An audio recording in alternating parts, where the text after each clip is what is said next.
नमस्कार दोस्तों, stock market studies में फिर से एक बार आपको बहुत बहुत स्वागत है। तो आज मैं फिर से आपके सामने कुछ इंपॉर्टेंट कंपनी का अपडेट शेयर करने वाला हूं। तो इस वीडियो को पूरा लास्ट तक देखना, क्योंकि इस वीडियो के अंदर सिर्फ कंपनी का अपडेट ही नहीं है, ऐसे कुछ हिडन पॉइंट्स भी मैं आपके साथ शेयर करूंगा जो कंपनी में आपको काम करने में और हेल्प करने में बहुत आसानी होगा। और चलो सबसे पहले मैं जिस कंपनी के बारे में चर्चा करूंगा उसका नाम है एक्साइड इंडस्ट्रीज लिमिटेड।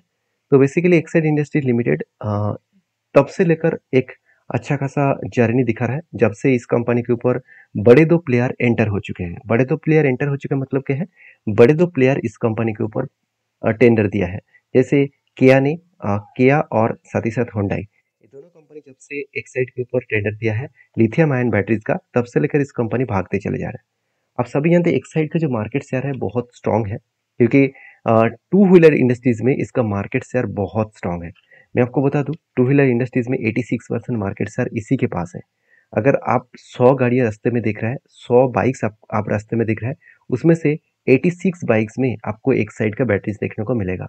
हाँ, मैंने खुद देखा और एक्साइड के बैटरीज है। सिर्फ मेरे बाइक में खुद चेक किया तो मुझे उनो मिंडा का बैटरीज देखने को मिला। ऑब्वियसली मैंने चेंज किया था, पहले एक साइड था और जब उसका खराब हो गया तो मैं उनो मिंडा का बाइक का बैटरीज लगाया। तो कोई बात नहीं, चलो यहाँ पे कहने का मतलब यह है कि 86% मार्केट शेयर किसी कंपनी के पास है, तो मुझे लगता है एक बेसिकली बहुत शानदार तरीके से एक कंपनी परफॉर्मेंस यहाँ पे कर रहा है। उसके साथ साथ अ, जो इसका बैटरी सेगमेंट है, स्ट्रॉन्ग सेगमेंट के मतलब बैटरी सेगमेंट के ऊपर 60% मार्केट शेयर इसी के पास है। मतलब सिर्फ टू व्हीलर्स में नहीं है, three wheelers, four wheeler, heavy vehicles, सारी जगह और घर में जो बैटरीज लगाए जाते हैं इन्वर्टर के लिए, सोलर के लिए, उसकी टोटल सेगमेंट को देखा जाए तो कंपनी 60% मार्केट शेयर लेकर रखा है। तो एक्साइड एक बहुत शानदार कंपनी है मेरे हिसाब से, क्योंकि एक्साइड के ऊपर जब बिग फॉल हो रहा था ना, तब मैंने आपको वीडियो बनाकर ये भी शेयर किया था कि मैं एकदम लो लेवल में इस कंपनी के ऊपर बाय करके रखा हूँ।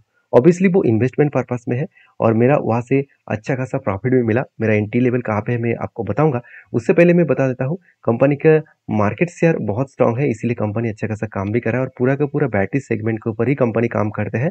रेस्ट ऑफ वर्ल्ड में कंपनी सिर्फ 10% का काम कर रहा है, बाकी 90% कंपनी इंडिया में काम कर रहा है। एक शानदार तरीके से पॉजिटिवली इस कंपनी के ऊपर आपको ग्रोथ देखने को मिल चुके हैं, जो ग्रोथ कंपनी के ऊपर अच्छा खासा जर्नी कराने के लिए काफी है। और बाकी आप देखेंगे इस कंपनी का जब टेक्निकली चार्ट पैटर्न बना, जो कोविड के सिचुएशन आया तो कंपनी का हालत ही बिगड़ गया। 2018 से लेकर ऑटो इंडस्ट्रीज में स्लो डाउन देखने को मिला और उसी टाइम से इस कंपनी के ऊपर भी लगातार गिरावट का माहौल दिखा। कोविड के टाइम में इस कंपनी का प्राइस चला आया था 128 के आसपास, और मैंने जब इस कंपनी के ऊपर बाई किया करीबन 175 के आसपास, इस तरीके से कुछ लेवल्स में मेरा बाइंग है। और तब से लेकर कंपनी आज तक देखा देखा जाए तो 175 से लेकर मैं एक बार मार्किंग कर लेता हूँ, हाँ कुछ इस तरीके से लेवल से होगा। तो 175 से लेकर अगर टॉप लेवल तक देखूं तो ऑलमोस्ट 200% का रिटर्न, मतलब मेरा फंड ऑलमोस्ट दुगना हो चुके हैं। क्या मैं यहाँ पे एग्जिट करने वाला हूँ? बिल्कुल नहीं, ये तो सिर्फ शुरुआत है, अभी जर्नी अभी बहुत बाकी है। क्योंकि ये मैं शुरुआत इसलिए बोल रहा हूँ क्योंकि देखिए कंपनी जब यूटर्न लिया था, एक पैटर्न क्रिएट किया था काफी पैटर्न्स का, आप यहाँ पे देख सकते हैं। पैटर्न्स बनने के बाद ब्रेकआउट भी हुआ, रिटेस्ट भी किया, उसके बाद देखिए शानदार तरीके से टारगेट अचीव हुआ। और इतना शानदार जर्नी क्यों हुआ था?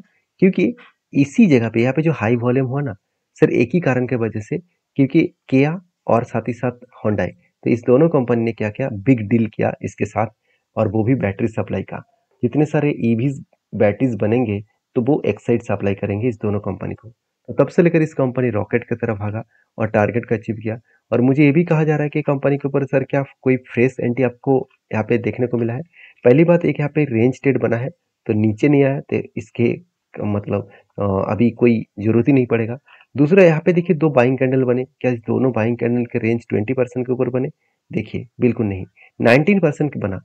हाँ, इसके ऊपर एक बहुत दिनों पहले एक बार मुझे कमेंट्स भी आया था कि सर मान के चलिए यहाँ पे कोई कैंडल्स बने, आप जो स्ट्रेटजीज की यूज करता है, अगर मैं उस स्ट्रेटजीज को रिसर्च करूँ तो मान के चलिए किसी जगह पे कुछ इस तरीके से दो बाइंग कैंडल, तीन बाइंग कैंडल सबको मिलाकर 20% नहीं हुआ, 19.95% हुआ। क्या उसके ऊपर हम लोग रिसर्च कर सकते हैं? उसके ऊपर कुछ पॉजिटिव एंट्री बना सकते हैं? बिल्कुल नहीं, क्योंकि रूल्स के हिसाब से 20% के ऊपर होना चाहिए। आप कहेंगे सर 19.95 और 20% में फर्क क्या है? देखिए, अगर मान के चलिए आपका टारगेट है 5 लाख कमाना, ठीक है? मतलब आपको किसी जगह पे 5 लाख रुपया जमा करना है। तो आप अगर कहेंगे कि मेरे पास 4 लाख और 50,000 रुपया है, तो क्या आप सर 4,50,000 छोड़ दीजिए, आपके पास 4,90,000 है, तो 10,000 कम है। क्या वो फुलफिल हो जाएगा? क्या वो लोग एक्सेप्ट कर लेंगे? चलो अब 10,000 कम दे रहा है चलेगा, ऐसे बिल्कुल नहीं। कभी-कभी होगा क्या, मान के चलिए आपका इलेक्ट्रिसिटी बिल, आपका बिल आया मान के चलिए 2,500 रुपीज़, तो आप कहेंगे चलो 500 रुपीज़ नहीं लेना है आपको, आप 2,450 रुपीज़ ले लीजिए। क्या वो लोग लेंगे? बिल्कुल नहीं, आपको 2,500 ही देना पड़ेगा।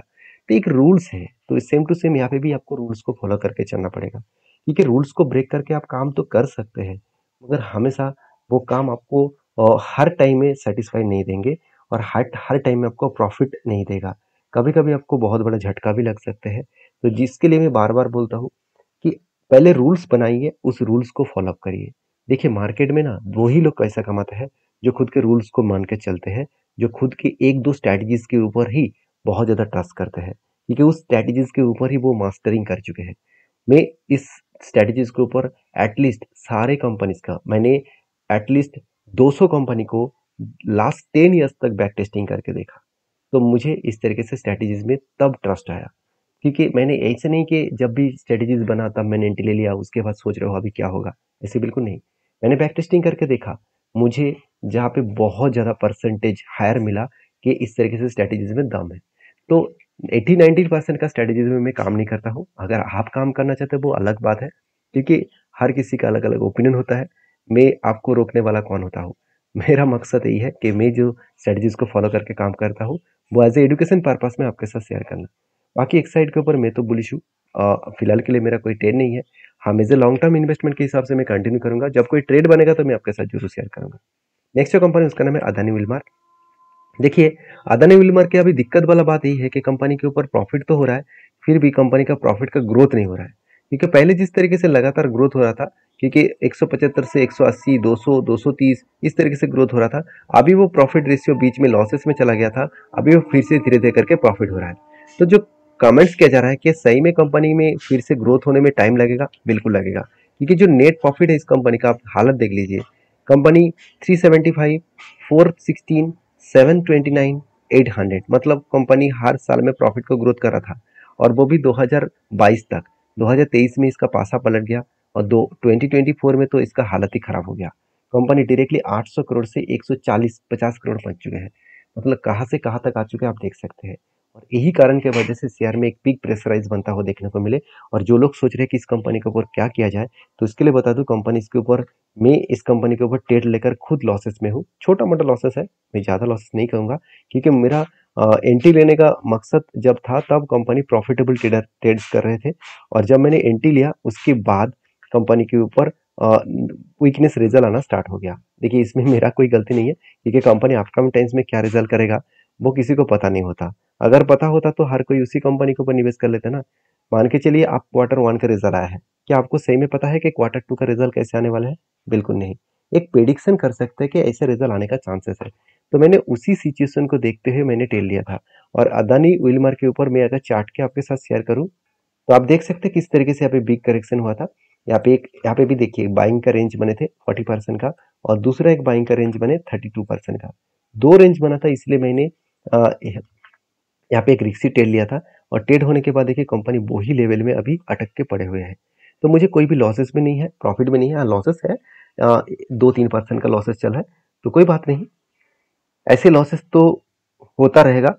तो आपको समझ कर सीख कर काम करना पड़ेगा। तो फिलहाल के लिए मुझे लगता है कि टाइम लगेगा इस कंपनी में फिर से रिकवरी होने का। और आपके क्या ओपिनियन है इस कंपनी के ऊपर, जरूर कमेंट्स करके बता सकते हैं। नेक्स्ट जो कंपनी उसका नाम है tech Mahindra. Finally tech Mahindra का क्वार्टरली रिजल्ट आने का डेट अनाउंसमेंट हो चुके हैं। तो कंपनी 25 तारीख को, मतलब कल के दिन कंपनी का रिजल्ट आने का चांसेस है। सॉरी, चांसेस नहीं, रिजल्ट आएगा। तो उससे पहले मैं वीडियो बनाकर आपको शेयर करूँ कि कंपनी किस तरीके से परफॉर्मेंस कर सकते हैं। तो टेक महिंद्रा के ऊपर जब मुझे ट्रेड मिला तो कुछ इस तरीके से ट्रेड मिला था काफी ध्यान पैटर्न्स का। और देखिएगा काफी ध्यान पैटर्न्स बनने के बाद कंपनी रिजल्ट जो पब्लिश करने से पहले एक धमाका परफॉर्मेंस किया। तो मैं पहले से आपको बता रहा हूँ कि कंपनी का रिजल्ट क्वार्टर 1 का रिजल्ट बहुत शानदार आने वाला है। क्योंकि किसी भी रिजल्ट आने से पहले अगर कंपनी का जर्नी अच्छा दिखे तो कंपनी का रिजल्ट अच्छा आएगा। जैसे देखिए पिछली बार का जब रिजल्ट आया था, मतलब जब दिसंबर का रिजल्ट आया था तब इस कंपनी का हालत क्या हुआ था, सॉरी, जब मार्च क्वार्टर का रिजल्ट आया था तब इसका देखिए उससे पहले ही करेक्शन हो गया। क्या सही में उस टाइम में रिजल्ट अच्छा आया था? चलो मैं आपको दिखाता हूँ। अगर मैं टेक महिंद्रा के मैं क्वार्टर रिजल्ट के बारे में बात करूँ, आप देख सकते हैं कंपनी का जो पिछली बार का जो रिजल्ट था, आप देखेंगे कंपनी का सेल्स डाउन था। सेल्स डाउन था, एक्सपेंस कम हुआ था, इसके चलते कंपनी का प्रॉफिट मार्जिन भी कितना डाउन था आप देख सकते हैं, 1100 से लेकर 660, मतलब ऑलमोस्ट 50% डाउन था। तो ये एक चार्ट में ही आपको क्लियर कट अंदाजा दे देगा। और इस बार कंपनी का तो धमाका परफॉर्मेंस हो चुके हैं रिजल्ट आने से पहले, इसका मतलब अच्छा खासा रिजल्ट आने का चांसेस है। और पहली बात, मेरे एक एनटीबी था काफी धैर्यपटेंस का, फाइनली वो टारगेट 26% के आसपास है। तो 26% तक टारगेट पाने के लिए मैं इंतजार कर रहा हूँ। मुझे लगता है बेस्ट तरीके से टारगेट पाने का चांसेस है।